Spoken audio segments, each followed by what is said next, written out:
አብዛኛው ሰው ሳያስተውለው የሚያልፈው ነገር ግን በአንድ የገበያ ቅርጫት ውስጥ ከምናገኛቸው ማንኛቸውም ቅጠላ ቅጠሎች በላይ እጅግ ከፍተኛ የሆነ የተመጣጠነ ምግብ ይዘት ወይም ደግሞ ኒውትሪሽን ስላለው አንድ አስደናቂ አረንጓዴ ቅጠል ታውቃላችሁ?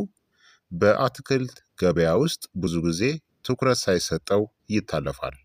የማታውቁት ከሆነ ይህ ቅጠል ተራ ጎመን ሊመስል ይችላል።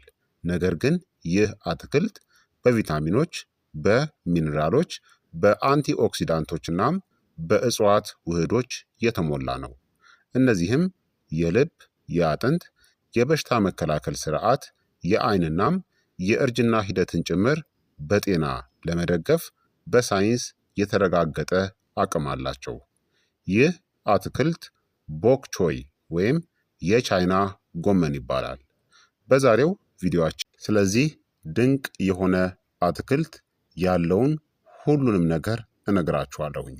ከዚህ ቪዲዮ በኋላ ይህንን አትክልት በየሳምንቱ በምግብ ዝርዝራችሁ ውስጥ ማካተት እንደምትፈልጉ አልጠራጠርም። ቪዲዮውን እስከ መጨረሻው ድረስ ተከታተሉ። ምክንያቱም በአንደኛው ደረጃ ላይ የምናየው ጥቅምና ሚስጥር እድሜያቸው ከ50 ዓመት በላይ የሆኑ ብዙ ሰዎች በአስቸኳይ የሚፈልጉት ነገር ግን አብዛኛዎቹ ፈጽሞ የማያስቡት ወሳኝ የሆነ የጤና ጉዳይ ነው። ታዲያ ከመጀመራችን በፊት እንኳን ወደ ቻናሌ በደህና መጣችሁ። በሳይንስ የተደገፉ ቀላል የሆኑ የጤና ምክሮችን ከወደዳችሁ ይህንን ቪዲዮ ላይክ እና ሼር በማድረግ ሌሎችንም አስተምሩ እላለሁኝ። አዲስ ከሆናችሁ ሰብስክራይብ አድርጉ። ጥያቄያችሁን በኮመንት ላይ አስፍሩልኝ፣ እመልስላችኋለሁኝ። ሰብስክራይብ ካደረጋችሁ በቀጥታ ወደ ትምህርቱ እንለፍ። ቦክ ቾይ ወይም የቻይና ጎመን የጎመን ዝርያ የሆነ በተለይም በምስራቅ እስያ ወይም በቻይና ምግብ ዝግጅት ውስጥ በብዛት ጥቅም ላይ የሚውል የጥቅል ጎመን ወገን ነው። ይህ አትክልት በሁለት ዋና ዋና ክፍሎች የተከፈለ ነው። ነጩ እናም ጥንካሬ ያለው የታችኛው ግንዱ። ይህ ልክ እንደ ቆስጣ ወይም ደግሞ ሴለሪ የሆነና የውሃማነት ባህሪ ያለው ነው። ሌላኛው ደግሞ አረንጓዴው የላይኛው ቅጠሉ ነው። ይህ ለስላሳ እናም እንደ ሰላጣ ወይም ጎመን ቶሎም የሚበስል ነው። ጣዕሙ በጣም ጠንካራ አይደለም። ለስላሳ እናም መጠነኛ የሆነ የጎመን ጣዕም አለው። አሁን ደግሞ የጤና ጥቅሞቹን በዝርዝር ልንገራችሁ። 10ኛ እጅግ በጣም ዝቅተኛ የካሎሪ ይዘት ያለው ነገር ግን ከፍተኛ የሆነ የተመጣጠነ ምግብ ነው። ጤናማ አመጋገብ ለመጀመር ወይም የሰውነት ክብደት ለመቀነስ እየሞከራችሁ ከሆነ ቦክ ቾይ ለእናንተ ፍጹም ምርጫ ነው። አንድ ስኒ የተከተፈ ቦክ ቾይ የሚይዘው 9 ካሎሪ ብቻ ነው። ነገር ግን በውስጡ የያዘው የንጥረ ነገሮች መጠን እጅግ አስገራሚ ነው። እነዚህን ጠቃሚ የሆኑ ንጥረ ነገሮችን ያቀርባል።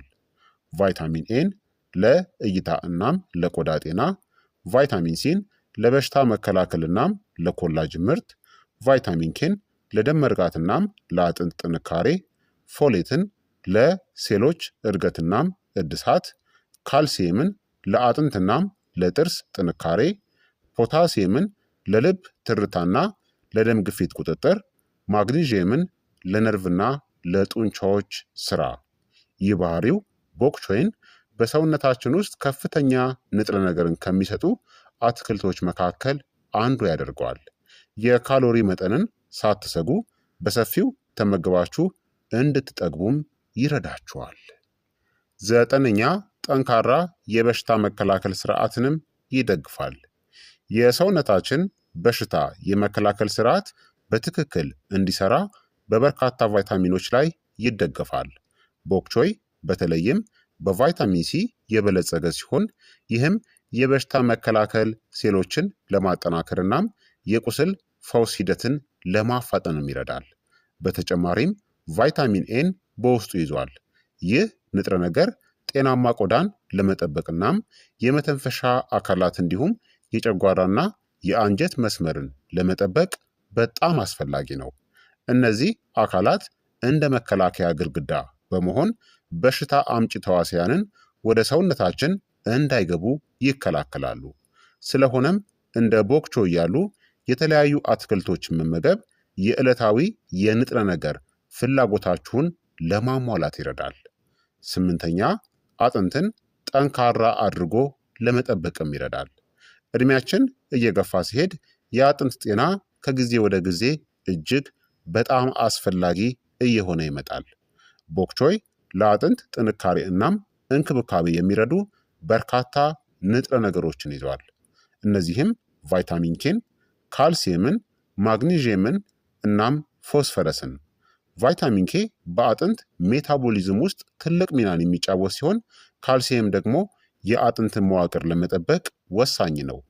ምንም እንኳን ቦክቾይ ብቻውን የአጥንት መሳሳትን ወይም መሸርሸርን ሙሉ በሙሉ መከላከል ባይችልም ለአጥንት ጤና የሚሆን የተመጣጠነ አመጋገብ ትልቅናም ጠቃሚ አካል ሊሆን ይችላል። ሰባተኛ የልብ ጤናን ያሻሽላል።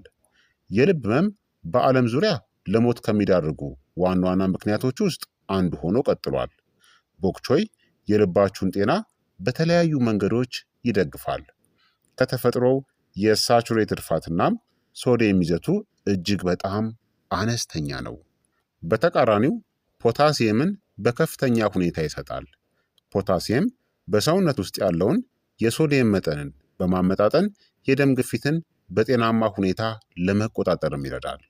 በውስጡ ያለው የፋይበር ይዘቱ አጠቃላይ የልብ ጤናን ከሚጠብቅ የአመጋገብ ዘይቤ ጋር ተዳምሮ ጤናማ የኮሌስትሮል መጠን እንዲኖር ይደግፋል። ስድስተኛ በኃይለኛ አንቲኦክሲዳንቶችም የተሞላ ነው። በየቀኑ ሰውነታችን ፍሪ ራዲካልስ የሚባሉ ያልተረጋጉ ሞለኪውሎችን ያመርታል። እነዚህ ሞለኪውሎች በሰውነታችን ውስጥ ሲከማቹ ለኦክሲዲቲቭ ስትረስ ወይም ለሴሎች መጎዳት ምክንያት ይሆናሉ። ቦክቾይ እነዚህን የመሰሉ ኃይለኛ አንቲኦክሲዳንቶችን ይዟል። ቫይታሚን ሲ፣ ቤታ ካሮቲን፣ ፍላቮኖይድ እናም ፖሊፊኖልስን። እነዚህ ውህዶች ሴሎቻችን በኦክሲዲቲቭ እንዳይጎዱ በመከላከል አጠቃላይ ጤንነታችንን በከፍተኛ ደረጃ ይጠብቃሉ። አምስተኛ ጤናማ እይታንም ይደግፋል።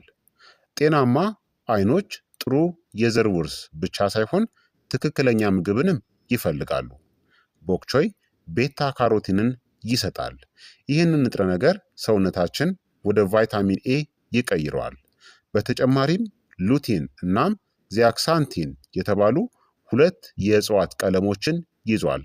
እነዚህ ንጥረ ነገሮች በአይን ሬቲና ላይ በመከማቸት አይናችንን በሰማያዊ ብርሃን እናም በዕድሜ መግፋት ምክንያት ከሚመጣ ጉዳት ይጠብቃሉ።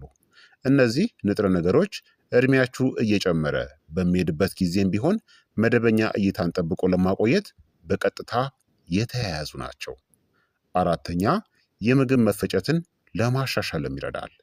ጤናማ የምግብ መፈጨት ስርዓት የሚጀምረው በበቂ የአመጋገብ ፋይበር ነው። ቦክቾይ እነዚህን ጥቅሞችን የሚሰጥ ፋይበርን ያቀርባል። መደበኛ እናም ጤናማ የሆድ ዕቃ እንቅስቃሴን ይደግፋል። የሆድ ድርቀትንም ይከላከላል።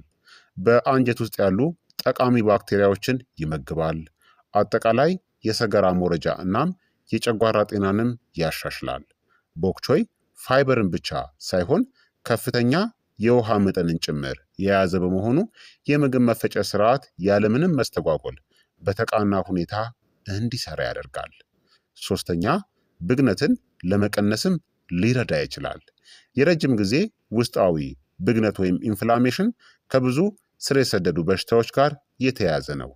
ቦክቾይ አንቲ ኢንፍላማቶሪ ባህሪ ያላቸውን እንደ ፍላቮኖይድ እናም ሌሎች አንቲኦክሲዳንቶች ያሉ የእጽዋት ውህዶችን ይዟል። ምንም እንኳን አንድ ነጠላ ምግብ ብቻውን ብግነትን ሙሉ በሙሉ ሊያስወግድ ባይችልም በየቀኑ የተለያየ ቀለም ያላቸውን አትክልቶች መመገብ የሰውነትን የተፈጥሮ የደህንነት እናም የጤና ሚዛንን ለመጠበቅ ይረዳል። ሁለተኛ ቦክቾይ ጤናማ ቆዳን ይደግፋል። ጤናማ እናም የሚያብረቀርቅ ቆዳ የሚጀምረው ከውስጥ ነው። ይህ የቻይና ጎመን ለቆዳችን እነዚህን ያበረክታል። ቫይታሚን ሲን። ቫይታሚን ሲ ደግሞ ለኮላጅን ምርት ማለትም ቆዳችን እንዳይሸበሸብና እንዳይላላ የሚያደርግ ፕሮቲንን ለማምረት ይረዳል። ቦክቾይ ቫይታሚን ኤንም ይዟል። ለቆዳ እድሳትና ጥገና በጣም ይጠቅማል። ቦክቾይ ከፍተኛ የውሃ መጠንም አለው። ቆዳችን ሁልጊዜ እርጥበት እንዳይለየው ለማድረግ ይረዳል። አንቲ ኦክሲዳንቶችንም ይዛል። የቆዳ ሴሎችን ከውጭ ጉዳት ለመጠበቅ ይረዳል።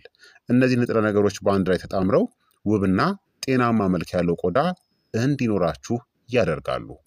አንደኛ፣ ከጤናማ አመጋገብ ጋር ተዳምሮ ስር የሰደዱ በሽታዎች የመያዝ እድልን ሊቀንስም ይችላል ማለት ነው። አሁን ደግሞ ወደ ትልቁ አስገራሚ ጥቅሙ ደርሰናል። ሁልጊዜ ብዙ አትክልቶችን በተለይም እንደ የቻይና ጎመን ወይም ቦክቾይ ያሉ አረንጓዴ ቅጠሎችን አዘውትረው የሚመገቡ ሰዎች ከአጠቃላይ ጤናማ የአኗኗር ዘይቤ ጋር ሲያጣምሩት እንደ የልብ ህመምናም አይነት 2 የስኳር በሽታ ያሉ ስር የሰደዱ በሽታዎች የመያዝ እድላቸው እጅግ በጣም ዝቅተኛ መሆኑ ተረጋግጧል።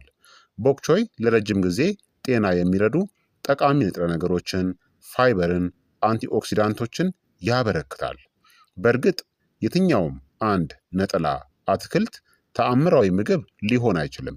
ነገር ግን ቦክቾይን በተመጣጣኝ አመጋገብ ውስጥ ማካተት ወደ ተሻለ ጤና የሚወስድ በጣም ብልህ ምርጫ ነው። ቦክቾይን ለመመገብ ታዲያ ምርጡን መንገዶች ልንገራችሁ። በውስጡ ያሉትን ንጥረ ነገሮች ሙሉ በሙሉ ጠብቆ ለማቆየት የመጀመሪያው በእንፋሎት ማብሰል ነው። ከ3 እስከ 5 ደቂቃዎች ብቻ ቀለል አድርጋችሁ በእንፋሎት አብስሉት። እንዲሁም በዘይት በቀላሉ ማቁላላት። በነጭ ሽንኩርት፣ በዝንጅብልና በጥቂት የወይራ ዘይት ቀለል አድርጋችሁ ጥበሱት። በሾርባ ውስጥም መጨመር። ወደ ተለያዩ የአትክልትና የስጋ ሾርባዎች ውስጥ ጨምሩት። በሰላጣ መልክ መጠቀም ትችላላችሁ። ቅጠሉ ገና ለጋና ለስላሳ በሚሆንበት ጊዜ ከትፎ በሰላጣ መልክ መመገብም ይቻላል ማለት ነው። ታዲያ አስተውሉ፣ በጣም ከማብሰል ተቆጠቡ። ምክንያቱም ከመጠን በላይ ማብሰል እንደ ቫይታሚን ሲ ያሉ ለሙቀት ስሜታዊ የሆኑ ቫይታሚኖችን ሊቀንስ ወይም ሊያጠፋው ይችላል ማለት ነው። በአጠቃላይ ቦክቾይ እንደ ኬል ወይም ደግሞ ስፒናች ያሉ አትክልቶች የሚያገኙትን ያህል የሰዎችን ትኩረት ባያገኝም ወደ ምግብ ሳህናችሁ ልትጨምሩት ከምትችሉት በንጥረ ነገሮች እጅግ የበለጸገው ምርጥ አትክልት ነው። ከአጥንት ጤና እናም በሽታን መከላከል ጀምሮ ጤናማ የምግብ መፈጨትን፣ የልብ ጤናን፣ እይታንናም ጤናማ እርጅናን ከመደገፍ አንጻር ይህ ትሁት አረንጓዴ ቅጠል ሰፊ ጥቅሞችን ይሰጠናል። ማስታወስ ያለብን ቁልፍ ነገር ግን ዘላቂነት ወይም ኮንሲስታንሲን ነው። ቦክቾይን አዘውትሮ መመገብ ከሌሎች አትክልቶች፣ ፍራፍሬዎች፣ ሙሉ ጥራጥሬዎች፣ የለስላሳ ስጋ ፕሮቲኖች እናም ጤናማ ቅባቶች ጋር አጠቃላይ ደህንነታችሁን የሚደግፍ የተመጣጠነ አመጋገብን ለመገንባት ይረዳችኋል። ታዲያ ክቡራትና ክቡራን ተመልካቾቼ ይህ ቪዲዮ ከተመቻችሁ ላይክ ማድረጋችሁን፣ ቻናሉን ሰብስክራይብ ማድረጋችሁንና ተጨማሪ በማስረጃ ላይ የተመሰረቱ የጤና እናም የአመጋገብ ቪዲዮዎች እንዲደርሷችሁ የደውል ምልክቱን ማብራትን በፍጹም እንዳትረሱ። የዛሬው የጤና ትምህርት እንግዲህ ይህንን ይመስል ነበረ። ስለተከታተላችሁኝ እጅግ አድርጌ አመሰግናለሁኝ። በሚቀጥለው ቪዲዮ እስከምንገናኝ ድረስ በጤና ቆዩልኝ።